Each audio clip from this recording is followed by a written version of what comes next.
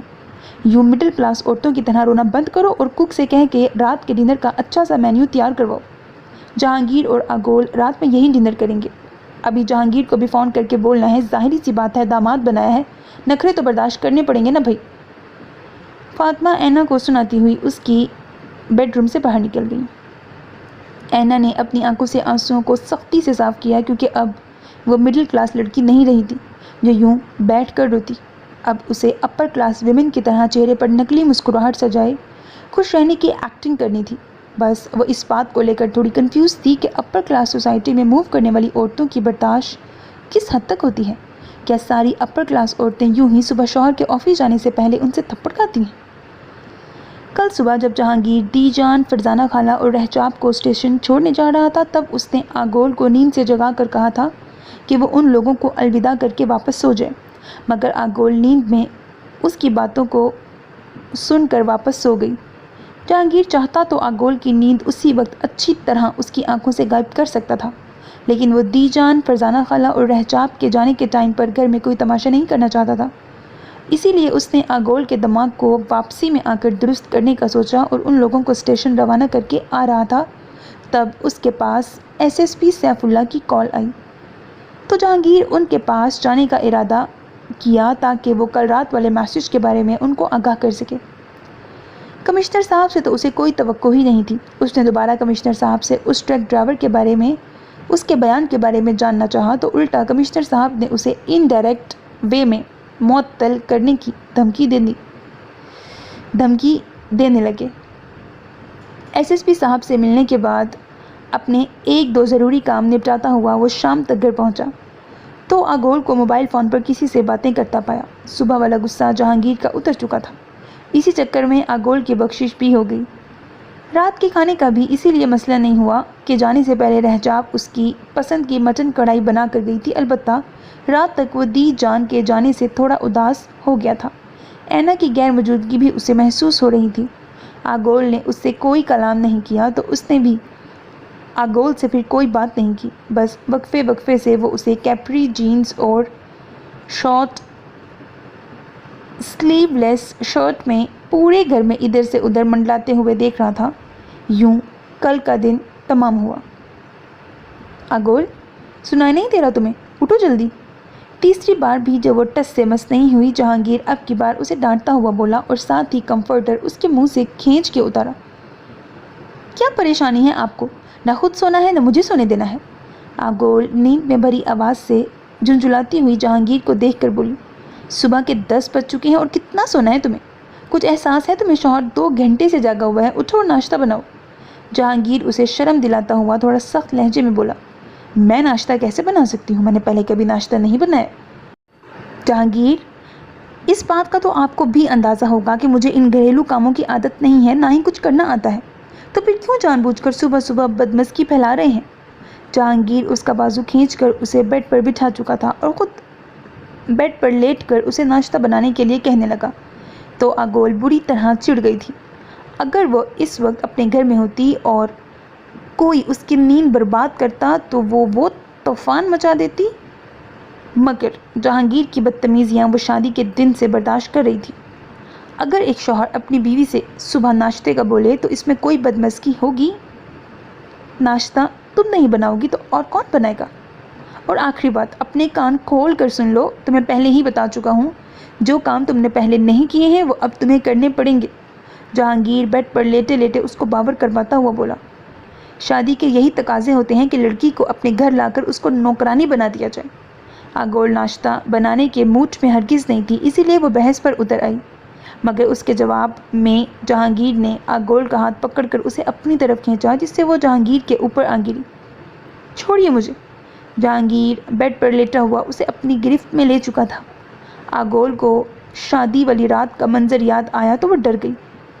شادی کے صرف یہی تقاضے نہیں ہوتے بلکہ اور بھی بہت سے تقاضے ہوتے ہیں جو ہر لڑکی کو پورے کرنے ہوتے ہیں۔ اب تم مجھے بتاؤ کہ تم ناشتہ بناؤ گی یا پھر دوسرا تقاضا پورا کرو گی؟